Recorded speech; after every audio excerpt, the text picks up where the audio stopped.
마가복음 7장 1절에서 8절까지 보도록 하겠습니다. 신약성경 64페이지 마가복음 7장 1절에서 8절입니다. 우리 다 같이 한 목소리를 읽겠습니다.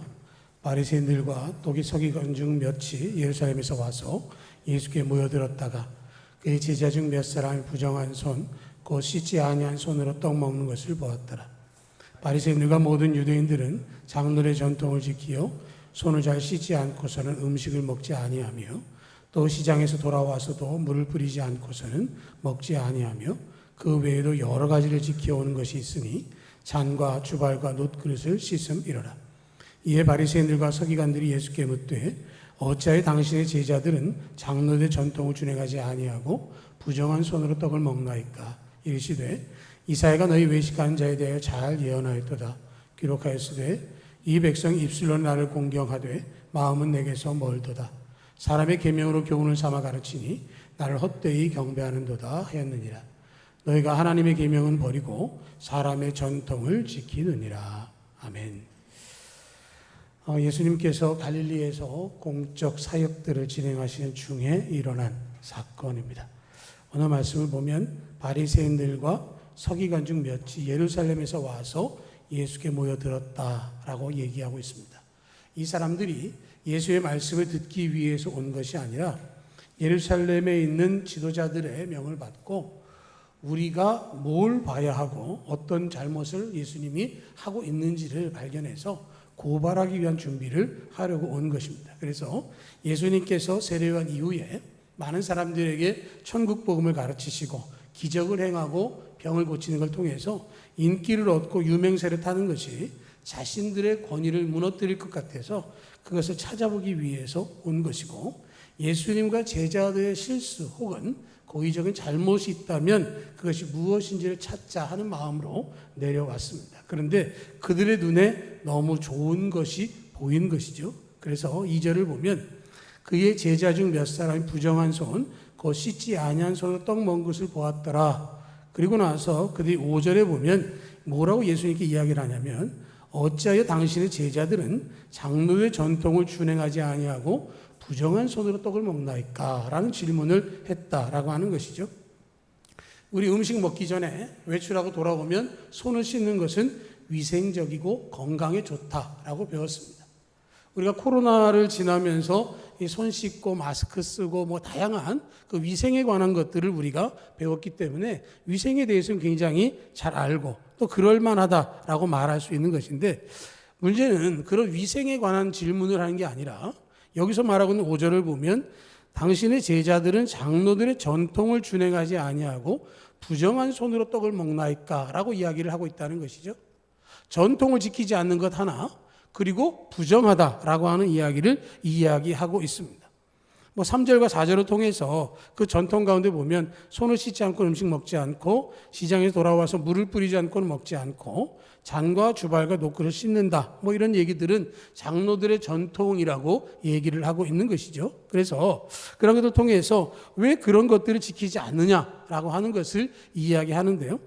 유대인들은 구체적으로 두 가지의 그 율법을 가지고 있습니다. 하나는 모세 오경을 중심한 토라라고 부르는 그 모세 오경을 중심한 그들의 율법, 성문 율법이죠. 그리고 구전으로 이제 입에서 입으로 전해진 율법이 있는데 그걸 우리가 흔히 그 구약을 풀어내는 탈무드라고 말할 수 있습니다. 그래서 그 사람들이 이야기하는 것은 탈무드에 관련된 이야기입니다.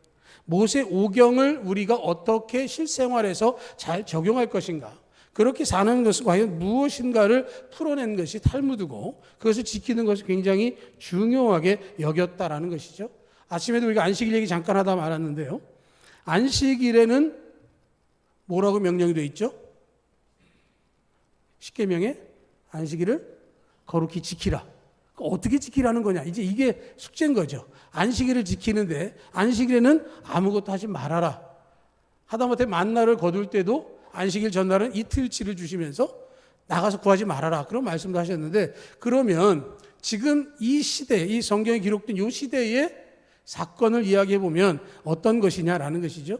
그래서 유대 탈무드를 공부하고 율법 공부했던 랍비들이 모여서 안식일에 지켜야 될 금지법 39가지를 정했습니다. 그런데 그 가운데 몇 가지만 말씀드리면 빨래하지 말 것, 때리지 말 것, 염색하지 말 것, 2글자 이상 쓰지 말 것, 그리고 2글자를 쓰기 위해서 지우지도 말 것, 그리고 안식일 날에 걸어갈 수 있는 거리는 성전에서 예배하고 돌아올 수 있는 거리까지만 이동하도록. 그것이 어디서 가느냐? 예루살렘 성 안에서. 그러니까 그 사람들이 갈 수 있는 거리가 제한되는 것이죠. 그래서 바느질을 해도 3뜸 이상 뜨면 일하는 게 됩니다. 그러면 4뜸 이상으로 벌어지면 그 옷이 벌어진 채로 그냥 지나는 거죠. 그래서 이스라엘 유학 간 한인 유학생들의 가장 최고 아르바이트가 안식일 아르바이트였다는 거죠. 안식일에 불 켜주고 불 꺼주고.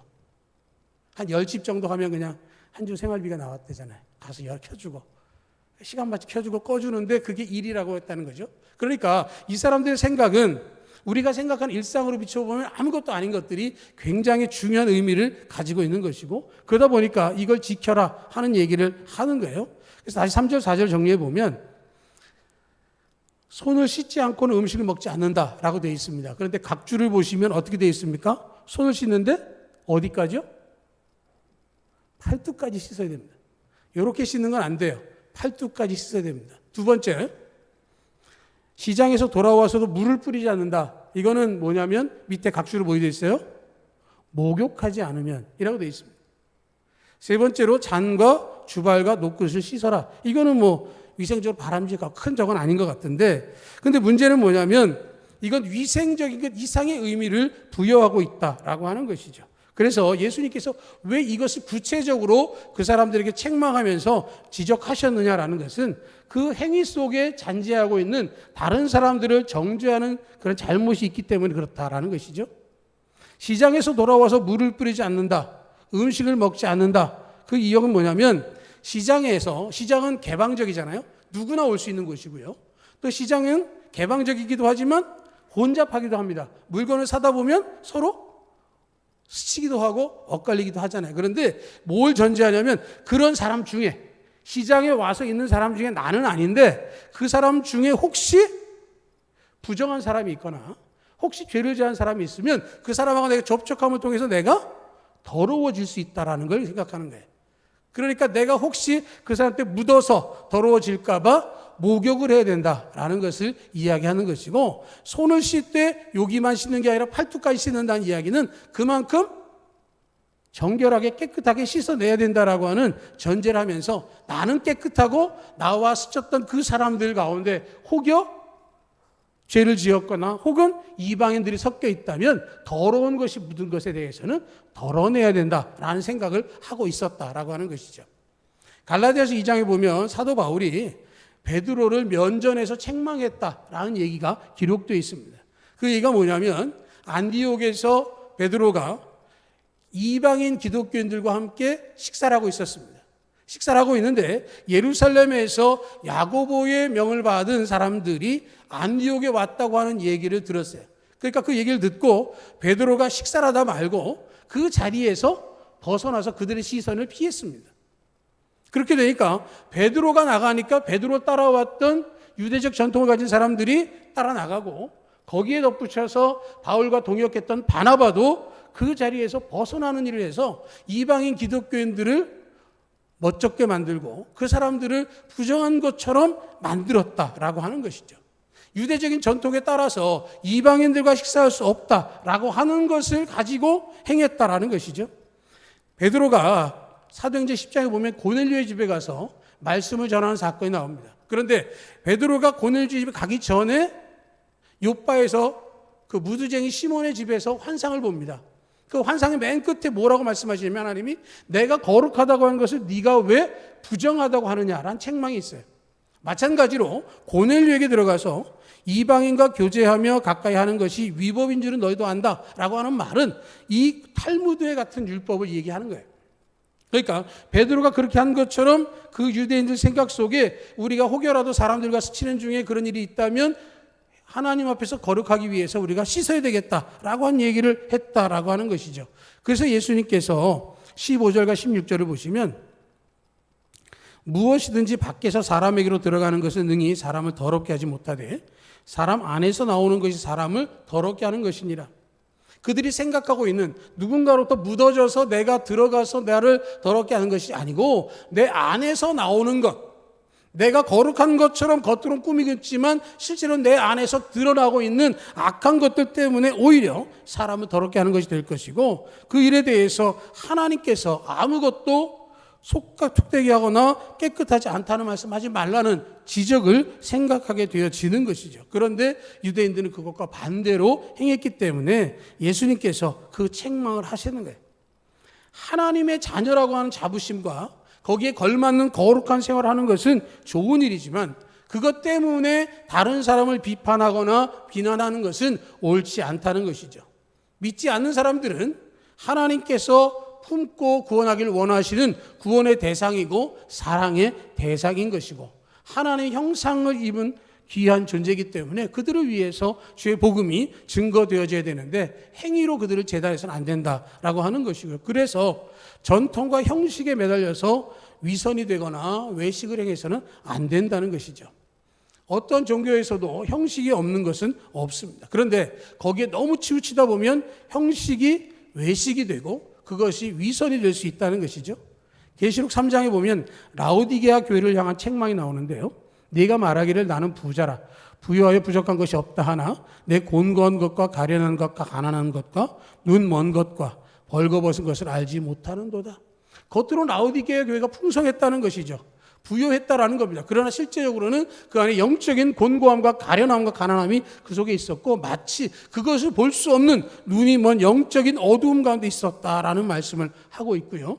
사대교회를 향해서는 내가 내 행위를 아노니 내가 살았다는 이름을 가졌으나 죽은 자로다. 겉으로 보기엔 살아있다는 거예요. 겉으로 보기엔 생생하지만 형식도 있고 모양도 있지만 내면으로 들어가 보면 영적으로는 죽은 것과 같다라는 말씀을 하고 있는 것이죠.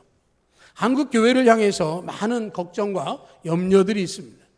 한국 교회 그러면 사람들이 가지고 있는 기본적인 생활의 습관들이 있습니다. 술, 담배 문제는 한국 교회 교인들은 안 하는 것으로 알려져 있고 그게 가장 기본적인 생활 규범으로 되어져 있어요. 한국 교회를 전도했던 선교 초기에 외국 선교사님들이 들어와서 한국 사람을 보니까 술, 담배가 너무 제한이 없는 거죠. 나이도 제한이 없고요. 한번 한국 사람들은 마시면 어디까지 마시죠? 뭐 술동이가 바닥이 날 때까지 먹어대니까 이 사람들을 어떻게든 통제해야 되겠다. 이 사람들이 정말로 바르게 살기 위해서는 술, 담배 문제부터 정리해야 되겠다. 그래서 신앙의 기준으로 그것을 가르쳐 주셨습니다. 그래서 그것 때문에 한국 기독교인들은 가장 첫 번째로 얘기하면 그런 거고요. 전도하다 보면 술, 담배 하는 분들 그것 때문에 교회 못 간다고 말하는 사람도 있을 정도로 굉장한 의미가 있습니다. 건강을 위해서 굉장히 좋은 거고요. 우리에게도 유익한 일이기도 합니다. 그런데 그것만으로 신앙생활을 잘한다라고 재단한다면 그것은 잘못된 판단이라고 하는 것이죠. 우리가 가지고 있는 신앙에서 중요하기 때문에 하나의 자녀로서 거룩한 삶과 건강을 위해서 내가 그렇게 하는 것은 옳은 일이지만 그랬기 때문에 신앙이 좋은 것은 아니다라고 하는 것을 이야기하는 것이죠. 하나님 앞에 예배할 때에 신령과 진정으로 예배하는 것 굉장히 중요한데 그 예배의 형식을 가지고 한국 교회 안에서도 많이 싸웠고요. 외국에도 보면 그런 다툼이 있습니다. 제가 그런 말씀 전에 드렸죠. 세족식 하는데 왼발 먼저입니까? 오른발 먼저입니까? 우리는 뭐 오른발 할 수도 있고 왼발 먼저 할 수 있잖아요.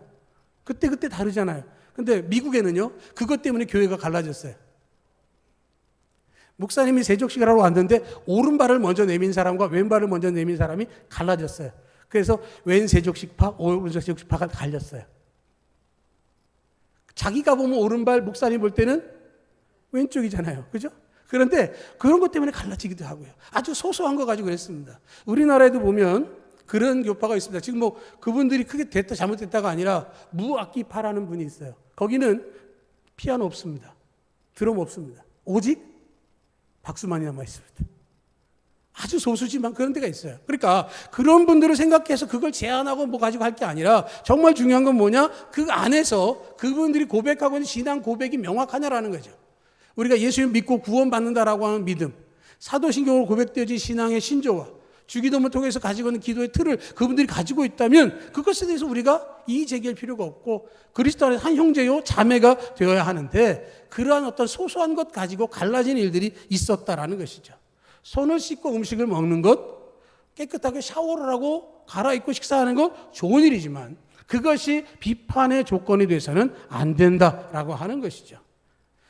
아키바라고 하는 랍비는 뭐라고 얘기했냐면 감옥에서 손 씻지 않고 먹기보다는 차라리 굶겠다 이런 말을 하기도 했는데요. 절대적인 얘기를 하지만 손 씻는 전통이 중요하지만 목숨까지 걸리는 아니다라는 것이죠. 형식과 전통보다도 더 중요한 것은 본질을 지키는 것이고 예수님께서 왜 이런 말씀을 하셨는가를 우리가 깊이 생각할 필요가 있다라고 하는 것이죠. 그러다 보니까 하나님의 말씀대로 하지 않고 오히려 계명을 버리게 되는 잘못이 있기도 된다라는 것이죠. 아이를 깨끗하게 목욕을 시킨 다음에 뭐를 버려야 됩니까? 아이를 시킨 다음에 뭘 버려야 되죠? 물을 버려야 되는데 아기를 버리는 경우가 있습니다. 이거 학자들이 얘기한 거예요. 학자들의 비유예요.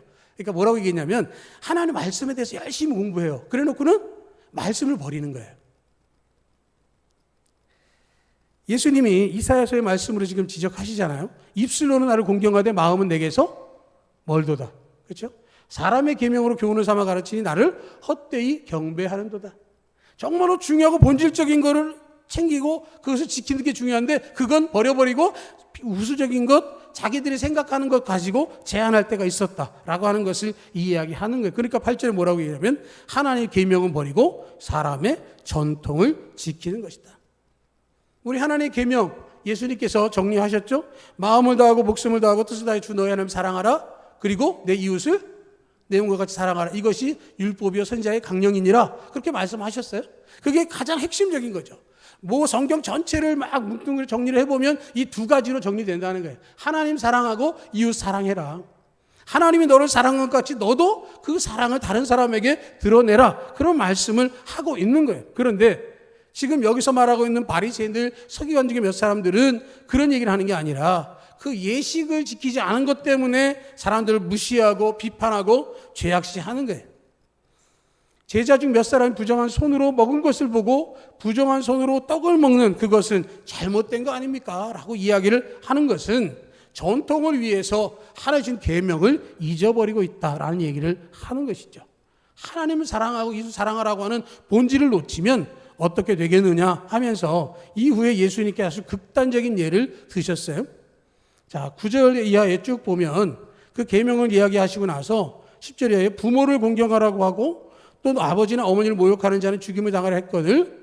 11절에 다 같이 읽겠습니다. 시작. 너희는 이르되 사람이 아버지에게나 어머니에게나 말하기를 내가 드려 유익하게 할 것이 고르반 곧 하나님께 드림이 되었다고 하기만 하면 그만이라 하고.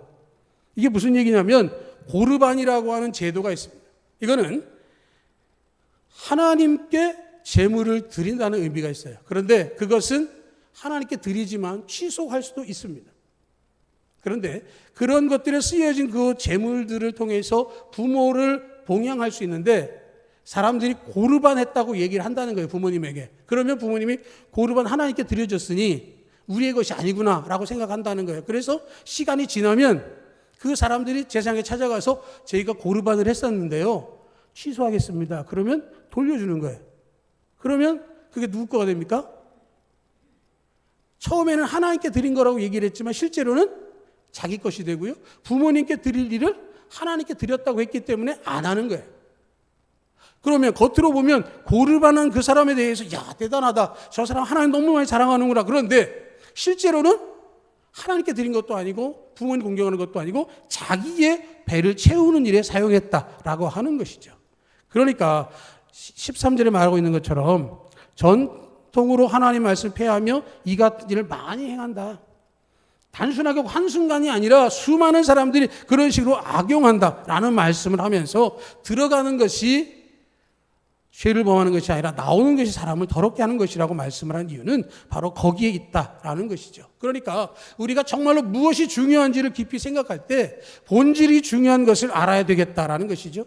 하나님을 사랑하고 이웃을 사랑하는 것, 하나님 주신 말씀대로 살아가는 기준으로 행하는 것이 우리에게 중요한 본질인데 이걸 놓치고 내가 원하는 것, 내가 기대하는 것을 바라는 것은 하나님의 뜻에 합당하지 않고 잘못된 형식에 빠질 수 있다라고 하는 것이죠.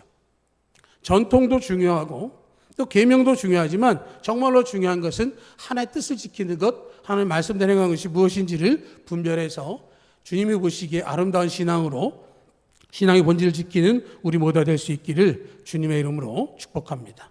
아멘.